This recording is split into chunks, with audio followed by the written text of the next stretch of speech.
This is a review of my highly customized Corgi TC-12 Euclid Dozer.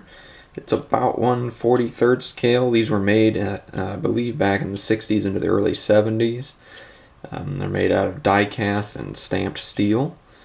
Fortunately, the majority of the model is die cast, so it has survived the years. And then I went ahead and customized mine, added some details and new paint. Go ahead and show you around a few of the things I've done. Start with the blade. Originally, this model had a straight blade on it without any sides. It was designed to be angled. I went in and added sides and a cutting edge to it. Also for the blade, I put new lift cylinders on it. The Dozer I had, these lift cylinders were made out of just regular mild steel, so they had corroded over the years. So I built new ones out of chromed steel, and they go into their new cylinder jackets. It's not real smooth, but it does work. So I'll count that, so it gets hung up every once in a while, but that's all right. Also added new stacks to it. The original ones were made out of plastic and they were all chewed up and one of them was missing, so we put new ones on there. And of course, the best thing about the TC-12 there is that angry front grille, especially the early TC-12s with this special really futuristic kind of looking grille, really mean looking thing with those two eyes looking at you.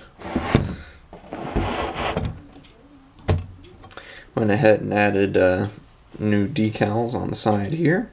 Of course, the classic Euclid logo, and then TC-12 Euclid.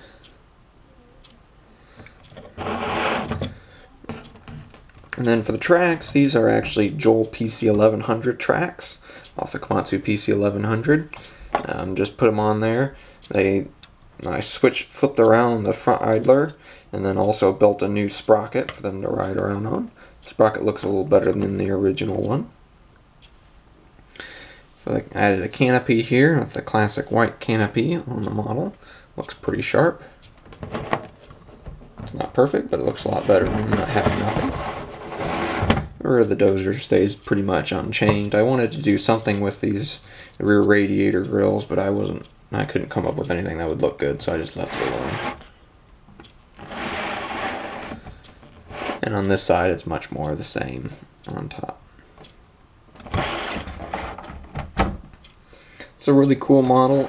You can find some that are in really rough shape on eBay for, well, I got mine for like, I think $20 or something like that. So I mean, they can go for really cheap, but you got to put a lot of work in them to get them really nice. These are a little bit bigger than 1/50th scale, but they don't look terrible with a collection of other 1/50th scale models. So if you like some of the old green iron, I definitely recommend snatching one of these old things up and maybe doing some work to make it look real good. So anyways, guys, thanks for watching.